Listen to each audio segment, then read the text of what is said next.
I am Samuel, and I am an email marketer, and I am a grant writer.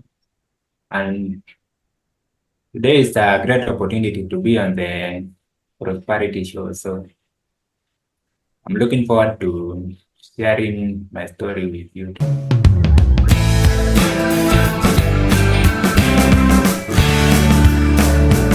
Ladies and gentlemen, welcome to yet another exciting episode of the Online Prosperity Show. I'm your host, Prosper Taruvinga, and today I've got someone who embodies resilience, creativity, and a bit of wrestling magic. Now, Samuel, how are you doing today?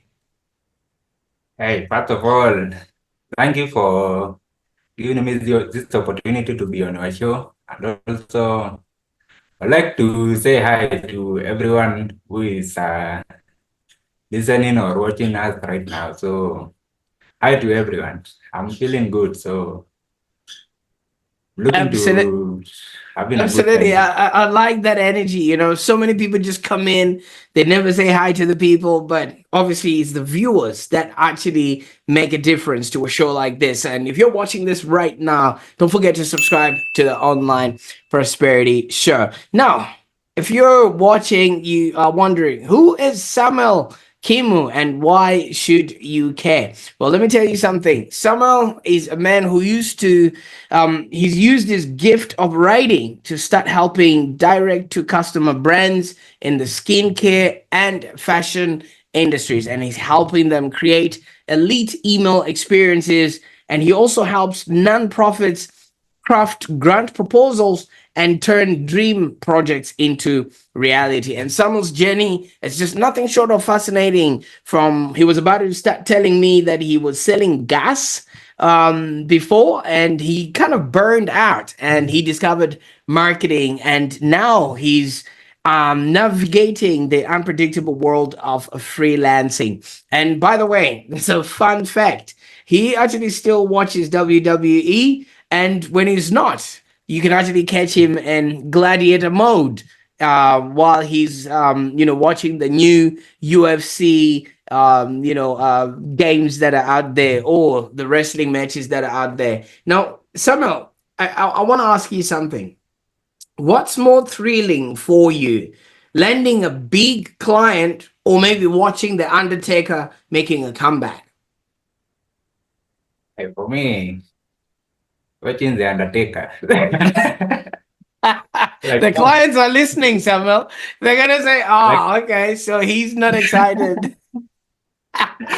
now, recently in the WWE there was the episode like now in the SummerSlam where now Roman Reigns make his comeback since he was beaten at WrestleMania, and now everybody just went. Yes, excited. I Yeah, can. nobody like now nobody was believing something like that will happen. So for me, it WWE had some way of bringing out the drama. Now for me, I'm still looking for ways to bring it into the work that I do. So that is why for now the WWE is at that level. So I'm still bringing it bringing it up in acquiring a client. But I think for Yeah. the WWE is Well, I'll tell just you something. just The, makes th- the thing about wrestling is, have you ever seen when they are smashing each other with chairs, and then they are maybe climbing up on ropes, and they're doing a SummerSlam and things like that? Is that real? yeah, it is real. Yeah. Some people say it's acting. Yeah, there's a I don't call it acting. The way I look at it, it is there's a bit of acting, yes, but mostly it's about the storytelling. So you find that it has a Right. bit of something about storytelling about it. Mm, But so so exactly, mostly people talk about as the acting part. because every wrestler has a backstory. Every wrestler, is on a journey, and every wrestler is sort of presented in a different way. Ric Flair is Yeah, totally different to the Undertaker, and it's that persona, that story which I think makes you a better writer. Yeah, for me, that has enabled me to find ways to bring out my story. So it has enabled me to write stories that they bring that kind of drama, that kind of like want to know what happens next, like want to know how that story goes. So for me, Uh, that is how Absolutely. the WWE has now impacted my marketing and my writing. Absolutely. Now with UFC, with Conor McGregor, there's a lot of blood in that. Does that not scare you? And now that is more vicious than the WWE now. So, oh, see, we're talking about the acting part and the real part now. UFC now is like the real thing now.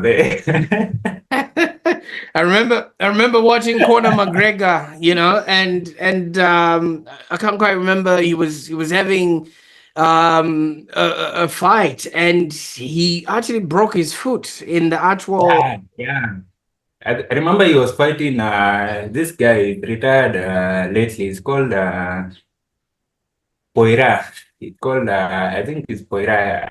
Right now I don't remember his first name. So he was just like leaning back and then his foot just went And it and gave in. now yeah, he broke his foot and it was so bad. Fantastic. Well, let's go into things that we can both control because obviously, when these people are fighting, all they have is our emotions and our attention. But this is what it is that you have built yourself up to. Maybe tell us a little bit about your journey because you've had a diverse career journey from selling gas to now freelancing in email marketing. Tell us about this transition and what actually motivated you to leave sales behind. So for me now the story started in 2018. So in 2018, like I think it was August, it's when we finished campus and then in December now we graduated from campus. I was at Moi University.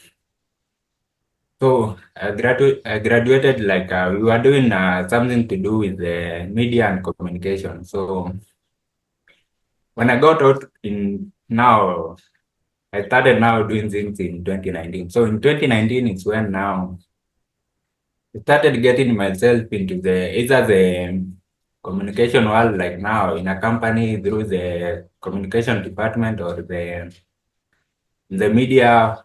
For the media, I could do anything. I could be a journalist. I could present. So tried to get in, but somehow it just didn't click. So and then around November, so now I got an hunch, and now it was telling me that what about do you do selling? I was like, hey, selling now. What will I be selling? So and now it kept coming back and back, and no, just like I don't need to think so much about this. So let me just start this. Just think about what to sell instead of asking what to sell. Let me just look of things that I can sell. So that now, so in 2020 now I got an opportunity. Now this one was different. It was about selling movies. So that was from January. So I started selling the movies, but now the Corona mania now came around and So the movies you were selling, were they just DVDs or what were you selling? it was it was like selling entertainment material. So it was like selling movies, selling series, music. So it was mostly entertainment stuff. Was So that in that DVD? Was that in DVD format or was that in digital format? it was in digital format, but now sometimes we'll put it on the CDs, but it was mostly digital. So you put maybe in someone's flash or in someone's phone. So it was mostly we did it like now. I can say that about 97% was digital. Absolutely. And obviously you were selling this to directly to customers, or was there any Yeah. B2B sales that you were doing then? Yeah. So for me, that was my first experience with selling. So that is when I started learning about the customer, like knowing like now there's someone who likes action, someone who likes romance, someone who likes dramas. There's someone who likes like the horrors. So that is when I started learning about like the different types of customers and preferences, and now also how to like something to do with supply, but not the supply part came when I was selling gas, like where to get this boom from, like. But now the issue was that the corona now interfered with it a lot, and now in 2021 now I got the other opportunity now, the one about selling gas now. And now this one is what now took me now full circle with the sales world now. So now I really learned everything that I now know about sales. Like it went deeper, like in the customers, like when I got into gas is when I learned like how to communicate with them better in a better way. So I also learned like how to deal with the suppliers, how to collaborate with other sellers, like the people Mm-hmm. that we that. So for me, it taught me a lot about the sales world, like the business and the sales world. That experience. Fantastic. And obviously, I mean, both the things that you were selling, gas and entertainment, this was all for customers to consume, right? None of it was for businesses. No, no, no, no, no. It was not. It was not wholesale. It was retail only. Absolutely. So that meant you had to have so many different conversations about Yeah, the same yeah, thing. yeah. You have to have like now. I came to put the customers into 5 categories. So like now, starting from the bottom, and say like now there's we'll call them the ice. So this these guys now they will always give you trouble. Like I don't know what was up with them. Like now, for example, most of them will start well, but now they'll just start giving you trouble. Like now with paying the gas. So you find that now the first like 2 or 3 times they will pay on time. But now after that they'll just that be that disturbing. And then there was the ones that they used to call the cold one. Now this one now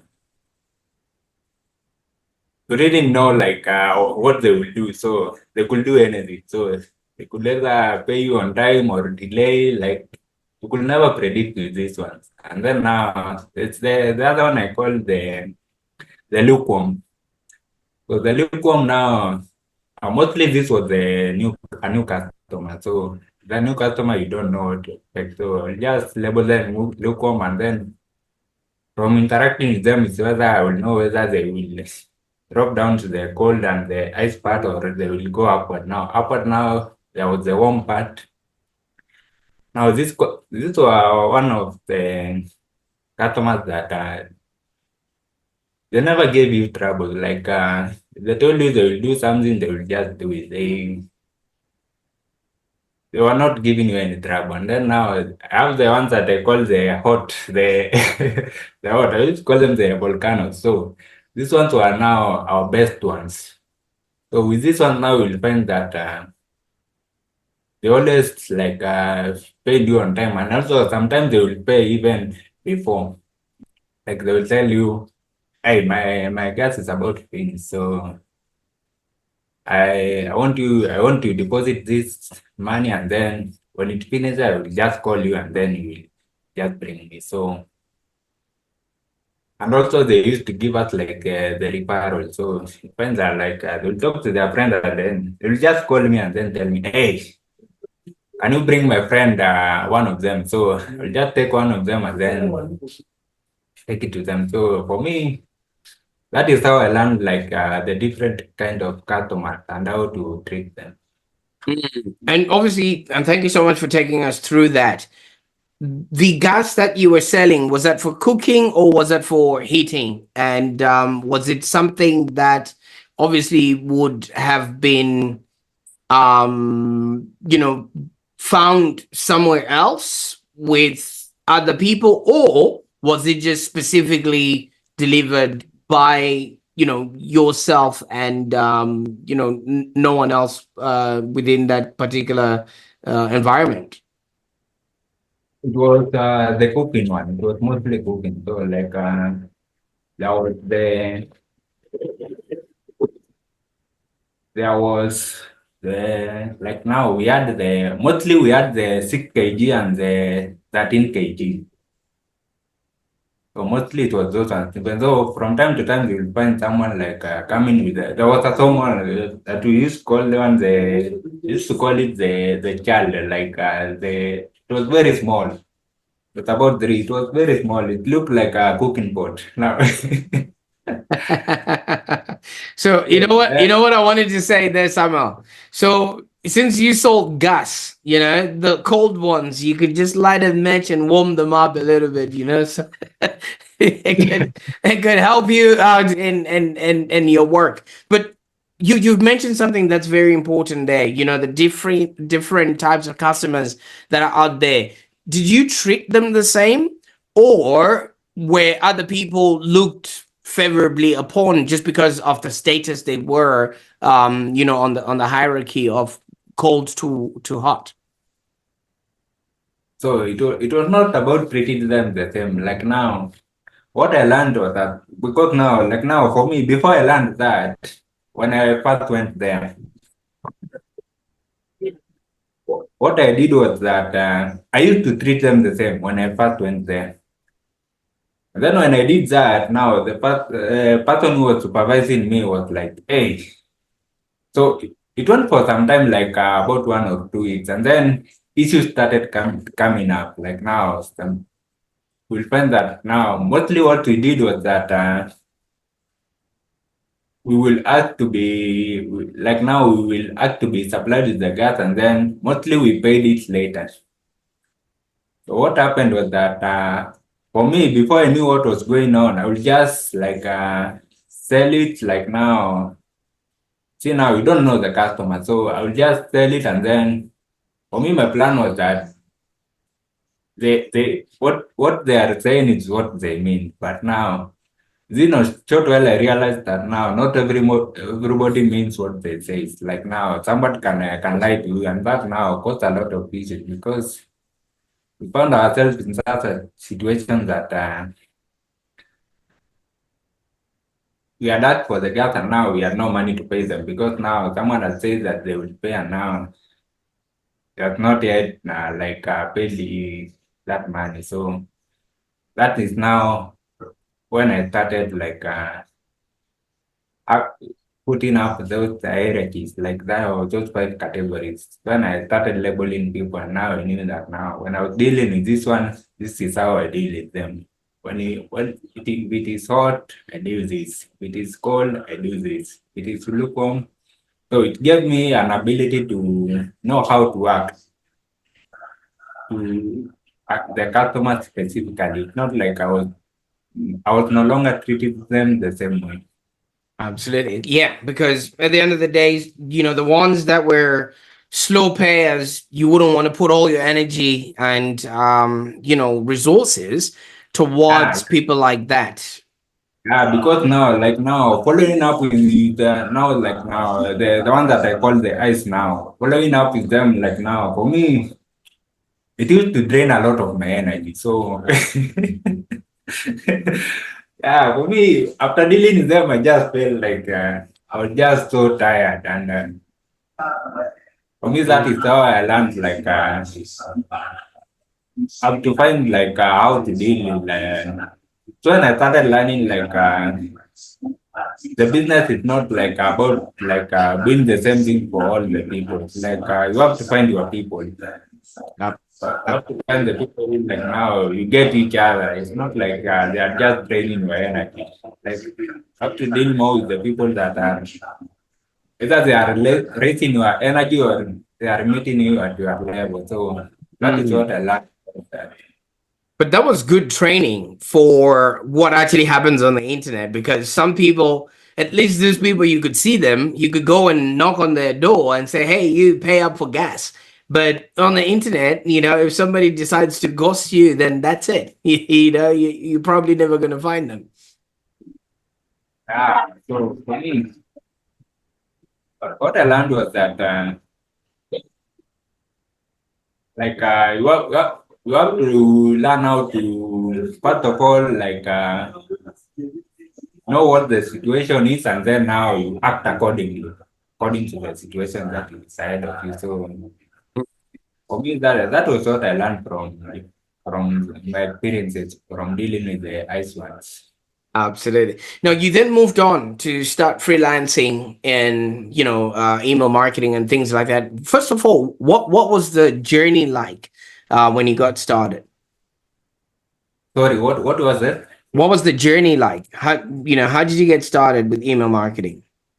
So what happened was that now I was still in the gas up until so I started in January, and then in August 2021 it's when now I started feeling different.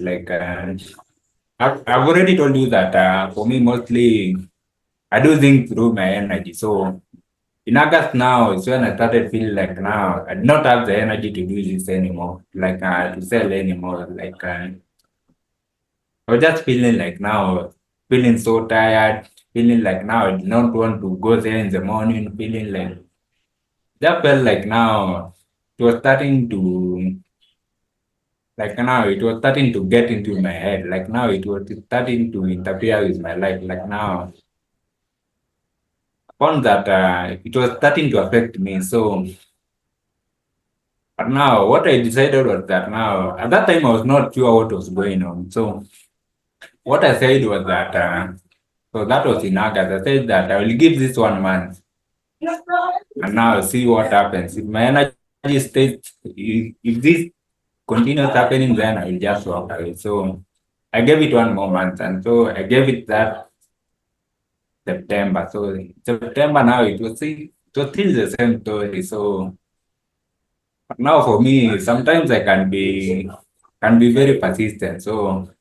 I gave it 1 more month. So now October now to see if I could raise my energy back up again. But now by the time I was getting like to the 20th of October, 2021, for me, I was just done. So that was the first time that I experienced now like burnout for real. Even though I did not know if it was burnout at that time. I came to know it was burnout later. So for me, that time, it was just, I just felt so tired. Like now, I don't have the energy to do this. No longer exciting. Like I, I don't want to do this. So in that October is when now I decided now to now step away from it all. So I took 1 month off, and now when I came back now, at that time is when I came across freelancing. I had some freelancing friends, and now when they told me about it, and now for me I liked it, and now I felt like instead of doing the sales that I was doing now, I shifted now to marketing now. That is how I got started in the freelancing world. Absolutely. And obviously, you've mentioned that email marketing actually became your favorite thing to do in this freelancing journey. What Yeah. is it that drew you to that specific channel, and why do you think it's so powerful for direct to customer brands? So for me, when I started marketing, mostly it was I started with the traditional one. So like now the one did to the TVs, the radios. So I started there, and then that went on for some time, and I realized that now most of the people I know no longer watch TV. So so for me, that was it kicked something in my brain, and I was like, hey, what do they do if they no longer watch TV? Then now is when I started coming across I came across social media. I came across now the digital marketing now. I came across it as a whole now. So I was like, hey, what is this? How can someone do marketing online? So that is when I started asking that question. And then now, as I went deeper and deeper now, I realized that now there were now different kinds of the marketing. So at the end of the day, I ended up picking email because now for me, I felt that email as a way of reaching someone like now, it feels like you are having a personal conversation with someone. Like now you are talking to them one on one. So for me, that is what made me like now feel like I will be doing email marketing because I saw that now it has the power like you can talk to someone directly. Not like now you are like now on a platform preaching to everybody. Just like now you are just like you are in a room having a conversation out with someone. Like now someone is on the other side and just talking to that someone without now like interfering like with their time. So like they can just decide like when to interact with you. So for me, that is how I got into email. And also, you're doing this for non-profits, right? Where you're helping them to secure funds through grant proposals. First of all, what's your secret of crafting a compelling grant proposal that actually stands out? You know, we need the Yeah. This is the fans. yeah. Yeah, how can we get more funds? So for me, so to answer your question, so the best way to write like a compelling grant proposal, what I have found from my experience is that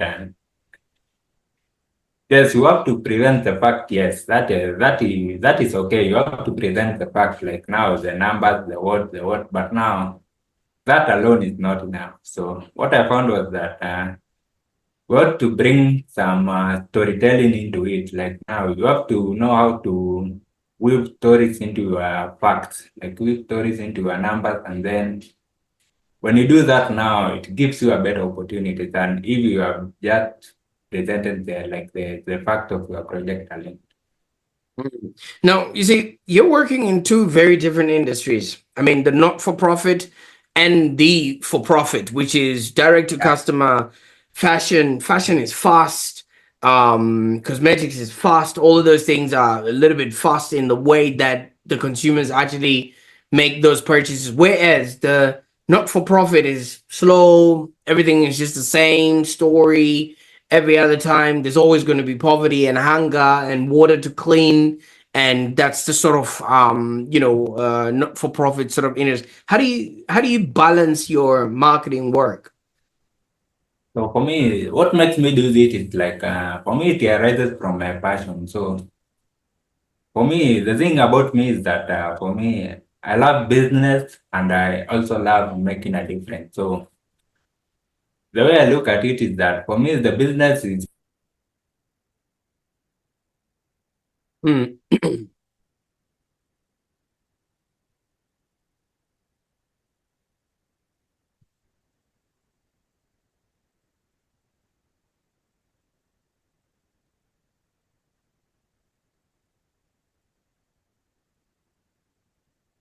Can you edit this part?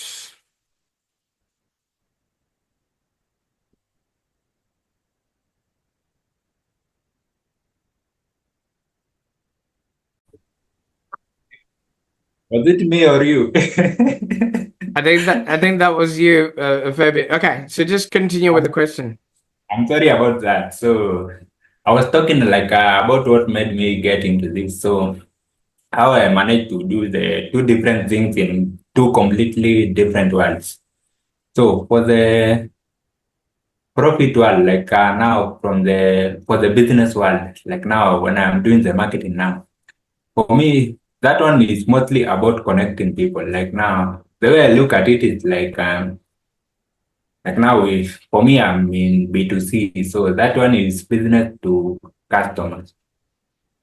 So the way I look at it is like now I am the two now. So I'm the one who connects the two of them. I connect like now the business, the customer. So I find a way of bringing like now my passion for connecting. I use it now to connect the business and now the customer. So now for the other one, now the non-profit one. So for the non-profit one, mostly for me is it's about making a difference in the world. So for me, in that one now, I use my writing to make a difference for people. Like now, when I apply for this grant, and now the organization get the opportunity to secure the opportunity. So for me, and now they go out and do their project. So for me, that is my way of making a difference by helping this nonprofit to have more impact in the world. So that is what as that is how I manage the two of them. So one of them is about connecting, and the other one is about making a difference. And I think that's a nice distinction right there. Obviously, we're still going to need to make some sort of a profit, and there's still going to be need to help others have a happier existence. But there was a bit of a transition from, obviously the sales part to now what you're doing, which is the marketing. Did you have somebody that you learned from, or was there a mentor, or were you learning just by doing as you were going in this whole realm? Yes, so for me, someone that I call my namesake is called Samuel Kimu. So he's just someone like me. So he's the one who got me into the writing world. But now he did not teach me about like the marketing or the grant. He taught me about academic writing. So academic writing is like it's mostly like about like writing research, like writing research, writing bibliographies, writing reports. So it's mostly like doing much with the document. But for me, I did not like it. So because for me it was not fulfilling. So that is when now I started doing other stuff. I started like looking at other things, and now that is how I came about like the concept of digital marketing. That is now when I came across digital marketing, and now for me, I just felt like now this one aligns with me, with what I want to do. So that is how I got into the marketing. But now for the grant, now that was different because for me now, like now, it was an opportunity that came up. So someone just messaged me and told me, "Hey, do you rate grant?" So that now was now when I was, in fact, that was my first project. So someone just reached out and now asked me, "Hey, do you know how to write grant?" For me, I was like, eh. So at that time, I had never written even one. I didn't even know what grant is. So, Mm. but I was like, "Hey, I cannot let this opportunity go." So I just told him, "Yes, I know how to write grant." So when I told him that, now I reached out to my mentor now, my namesake Samuel, and I asked him, "Hey, Mm. how do I go? I've told like client right now that I know how to write grant. Like now, how do I go about this?" So he showed me like how to go about it. So he showed me like now this is what you need. This is what you need to ask the client about. This is the information you need. So first of all, he told me that now you should first look at the opportunity that you want to apply to. So know everything about that opportunity. And then now you can come back to the client now and then ask them the questions so that you can have the material to apply well for that opportunity. So, and he also told me that now I had to find a way of bringing the story. Like now, how you have to find a way of bringing stories into your writing. So I can say that he guided me in getting started in grant writing, even though it was not something that I wanted to do. It just like it was just an opportunity that came out of nowhere. And for me, I just I just love the what they were doing. Like now, the impact they were having on people. So Mm, for me, I found absolutely. that now that could be my way of making a difference. So that is how I got into it. Fantastic. But look at this, Samuel. You left a perfectly good sort of role and job selling gas and went into freelancing where it comes with income inconsistency. I mean, these days, it's not like you're going to be getting a straight stream of income. What sort of strategies have you then developed to start handling these highs and lows that come with freelancing?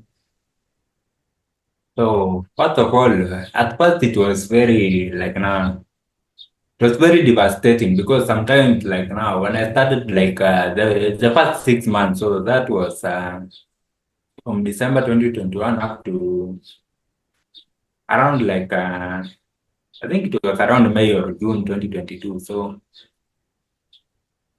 it had that like up and down thing. Like this, like now, let's say like now I can talk it about it like now in terms of months. So like, it felt like now, let's say in January, like now in January, you have found like you have like about 4 or 5 projects. In February, you have one or two. In March, three. Sometimes it goes to seven. So it had a lot of shifting. But now when I was dealing with that is when I came across someone who told me that hey, that it doesn't have to be this way. So he told me that now what he did was that he had a way of so his expenses were not limited like to his income. So he had a way of like putting his expenses at a level terms. Like now the expenses in January will still be the same as in February. Like now I finding a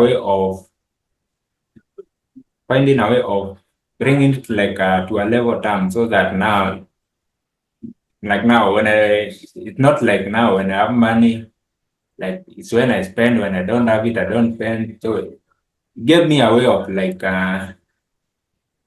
now if the income had gone above like now above the average I was expecting. So it showed me how I could like now put it away for like now save it and then so that when the other time comes like now I don't get like that frustration like hey this time I've not made that much that time so it was not that much frustration after that. So I learned how to manage my expenses. So it taught me like now how to create like the balance sheet, the profit and loss statement, like how to track my expenses and my income. So for me, that was very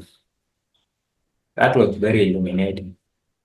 Absolutely. And I quite like that because, if you can't measure something, you won't be able to track it. And I like that whole statement that, if you can put your expenses, whether you're making a lot more money or not, just at the same even kill, it will actually balance off itself. I mean, even rich people like Warren Buffett, he's been living in the same house ever since, for a very long Yeah, time. yeah, So, like now, yeah, I added, I don't know if it is 40 or 50 years. He had lived in the same house. yes. Yes, so he hasn't Yeah, increased any of his lifestyle or any expenses. But, with us young people, as soon as the money starts rolling in, the car changes, the friends change, the house changes, and things of that nature. So it's quite interesting. yeah, And one thing that yeah. you also mentioned was resonating with your energy and maybe listening to your body and really discovering how you want to enter into maybe a collaboration or some sort of activity in your work. Can you explain how this has actually impacted your daily routine and productivity? Because this is very important. So this really started like now in 2021. So that was after now. This was now came like now when I was looking back. So when I look back and now I had someone talking about like the burnout. And when I look back is when I realized, oh, what I was feeling during that time was actually the burnout. I was telling guys was not know it. So that is when it caught my attention that hey, that was really bad. So that is when now I started realizing that yes, my body was telling me that maybe you should stop, but for me, I was not listening. So I just continued. So that is when I learned that I had to start knowing how to listen to my body better. So from that time is when I started working on how to listen to my instinct. So nowadays, what I do is that before I collaborate with someone or before I bring someone on board as a client, so mostly I call it sleeping on it. So like now, so for example, Prosper, you have come to me and told me, hey, I would like you to do our marketing. So I will tell you that. So what would you like me to do? And then I'll tell you that now I'll tell you about how we'll go about it tomorrow. So what I do is that I sleep on it, and then when tomorrow comes now, I have the answer. So at that time, my body will have told me. So before I sleep is when I ask my body will I go ahead with this? So in the morning now, mostly in the morning is when it comes. So that tells me. So I just listen to my body nowadays. So if I feel that it is kind of when I think about it, it is pushing it away. I don't do the deal. But now if I feel that now it is pulling me or I feel excited when I'm thinking about it. I just know that I have to do it. So that is how I go about it. Like now, that is how I listen to my body nowadays. So tell me, what is your body telling you about being on the Online Prosperity Show today? About About being on the Online Prosperity Show today? so for me, like now, the first time I saw the post, so that was his marriage. So I saw a post and now it was about the show, and for me, something was just pulling me to it.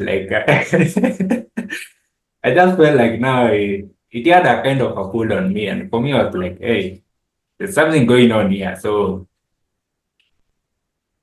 this is now I can come on to this show because now it has that pull. So that is how I got on this show because I felt that pull. It kind of pulled me into it. So that is how I made my decision to come on this show. And what's been the experience so far? I mean, we're still talking about your instinct and your body. Well, how are you going with all of it? So for me, like right now, I feel good, and for me, I can tell you that from the time I started now listening to my body, I don't have those issues whereby I feel like frustrated or I'm regretting. Nowadays, like if I get a hunch or mostly it is an hunch, mostly it's it comes like a small voice or it is pushing me or pulling me. So I Mm. just listen to what it is saying. So if the voice is saying do this, I do it. Something Right. is feeling like it is pushing away or like it is draining my energy, I just don't do it. It feel like it is energizing or it is pulling. I just know it is time to do it. So nowadays I don't have like those. I can say that nowadays I live my life better in a better way by following my. Absolutely. And what sort of advice would you give to somebody who's also trying to trust their gut more, especially when it comes to business? So in terms of business, what I can say is that first of all you have to learn you have to learn about yourself. So that I think that is something that have been talked about for so long. Like now, it was there in the times of the Romans. It was there in the times of Alexander the Great. It was there in the times of the Renaissance in Italy. was there even recently, even now it is still here. The first thing is to learn about yourself and you learn like how your body communicates to you.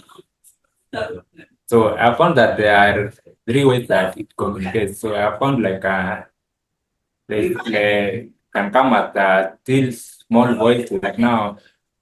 It's very small, and when you don't listen, it just like it flies away. So you have to learn how to. If you was it to the small voice, you have to learn like how to listen to it. Come feel like now the urge like now. Feel you want to do it. Feel you want to do something, or you feel you don't want to do it. So you can just like watch your body how it is reacting. The other one is about energy, where something either makes you feel energetic or it drains you. If it drains you, you just walk away from it. It energizes you, you do it. And the last one is about like now this one is a bit different. So it's like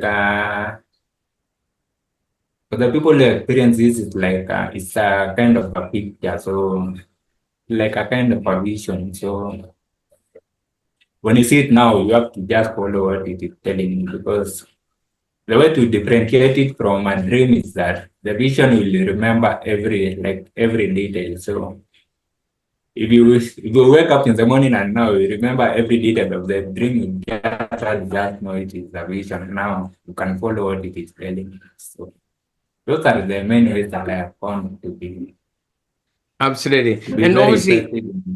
yeah, and obviously right now you're based in Kenya, right? Yeah, I'm in Kenya. Right. How difficult is it for you to actually access maybe the internet, connect with the world, and also be consistent enough for you to be able to build that trust that is required for you to actually run your business on the internet? So for the internet, it's a bit different because now for what mostly like now the online way of doing things is in Kenya is like right now, like now, I can say for the last 2 or 3 years is when like most people have become aware of the power it has. Because now, like right now, the internet, like right now, it is becoming cheaper and cheaper now. It's also more accessible to people. So they have found that I found that now for you to do well online, you have to have like a very well profile. And now mostly the ones that I've found to be most effective is like the LinkedIn. I found it to be very effective in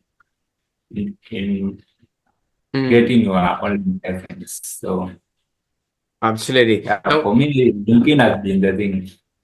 Absolutely. And obviously, with that comes a lot of collaboration and community where you're joining up Yeah, with yeah. other people, that are online. How important is collaboration and having a sense of community, first of all, to your success, and how do you foster strong collaborations yourself?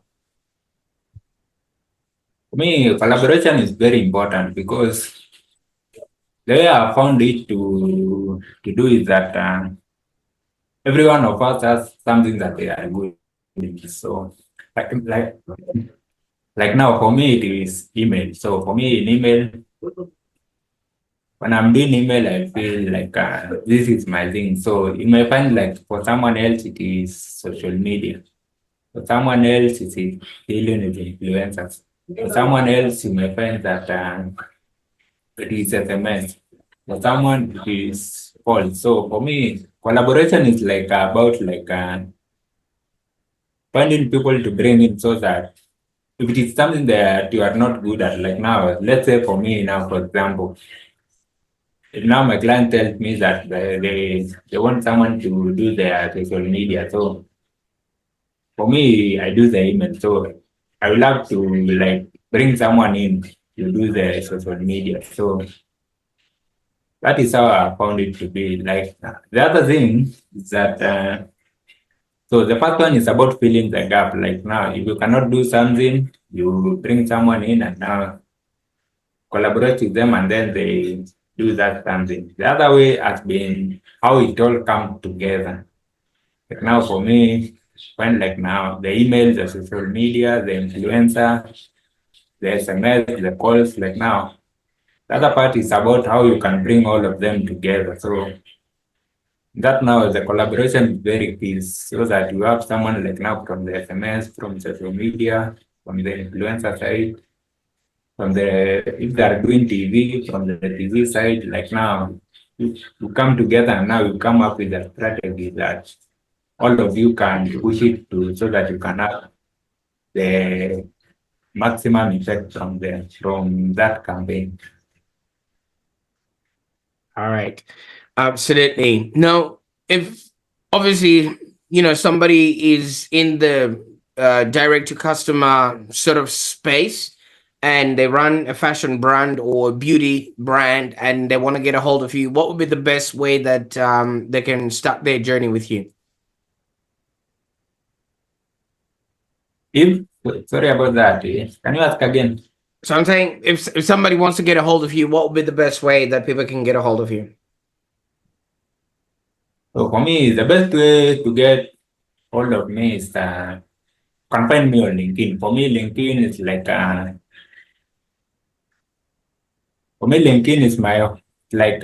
LinkedIn is my home. So best way to find me is on LinkedIn, and now it's still the same name. So it is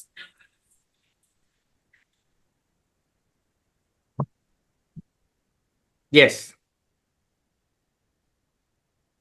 yes. Will I repeat that? Yeah, yes, repeat that part. Yeah. So the best way for you to get a hold of me is you can find me on LinkedIn. So LinkedIn is now my home. Anytime, you can just get on my LinkedIn. You can message me there.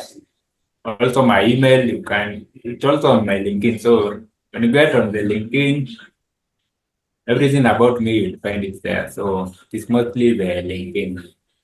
Absolutely. Now, Samuel, you've taken us on a journey. You know what I mean? When you started off selling movies and DVDs, and all that media and entertainment stuff, and then you moved on to selling gas. Now you are working on the internet with direct to customer brands, helping them with their email marketing. If you would look back at your journey when you were maybe trying to get the people to buy gas from you and you were burning out and things of that nature and you didn't even know this world existed, what sort of advice would you give to younger people that are just keeping on doing traditional jobs that no longer suit them when they can actually find easier jobs that they've got skills in that they can do on the internet?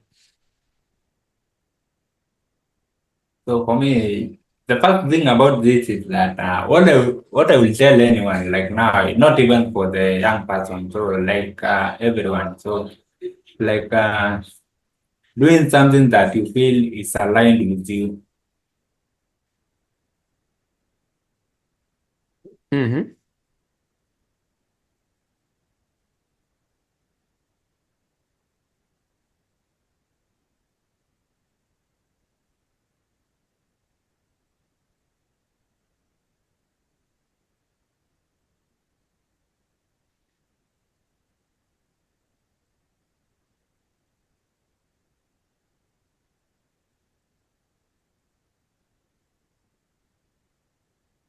So what would you tell the young ones? For the young one, the first thing is that know what like now listen like now I've said that the first thing is about knowing yourself. Like now knowing what you like and what you don't like. You have to know what like now what is pulling you and what is pushing you away. When you know that now, the second thing is that you have to find a mentor, or for me mostly I call that a hero. So like find your hero. Like now for me my hero is Alexander the Great. So that is the level I'm aiming for. So for me, I would say like find someone who either is at that high level or someone who, like now, I would say like now, you can even have the two of them. You can have the hero who is setting the standard for you, and then you can have the mentor who is guiding you like now, this is the step to take. Don't do this. This is how you handle this. This is how you handle that. And also, you have to have a like a growth mentality. You have to be very open, because now we have a lot to learn. So for me, I will say those three things are very important. So the hero or the mentor, and then so the first thing is knowing what you want to do, finding a hero or a mentor, and then the last one is you have to be open to learn. Mm, absolutely. I mean, learning never ends, and I've learned quite a lot from you today, my man. And yeah, I can't wait to then go and implement some of those things. But looking at where you've been, it's a whole different, playing field that you're now in. What's next? What can people expect from Samuel moving forward? So for me, what next is that for me right now is like it's like right now it's more about creating more opportunities for people, like finding a way to create through my email and my grant writing, finding more ways to bring people in so that like creating a job opportunities for them. And now the second part is like right now I'm considering like starting to do events. So I think I can say that that is now the next big thing for me now. So starting up with the event. So Absolutely. As long that as is what they're big is coming. as long as they're not WWE events, that could be.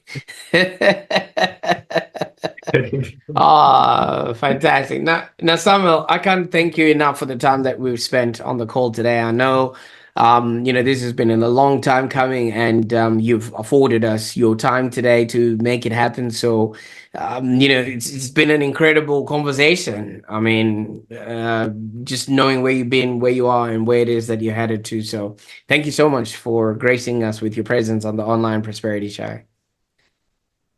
Yeah, welcome and thank you for this opportunity to come on the show and share my story. So thank you for the opportunity to share my story. I Not a hope pro- that it will make a difference for someone out there. Absolutely, not a problem. And for those that are watching right now, help me thank Samuel for gracing us with his presence today. And if you're looking to create elite email experiences, or you want guidance on grant proposals that actually bring dreams into reality, I think Samuel is your go-to expert in that scenario. And if you are just looking to learn how to actually trust your own instincts and maybe get into freelancing, why don't you rewatch this episode for all the insights, or maybe share it with somebody who's trying to crack into the marketing field. It could be your brother, it could be your sister, or somebody that you care deeply about that's finding it difficult to crack into the marketing space. And they could actually be inspired by what Samuel has done for himself. And as you can see, you could come from anywhere, you could be anyone. If you really put your mind to it, you can be, do, and have a happier existence. Until next time, thank you so much for tuning in to the Online Prosperity Show. And I can't wait to see what you're going to be doing with this information. Bye for now.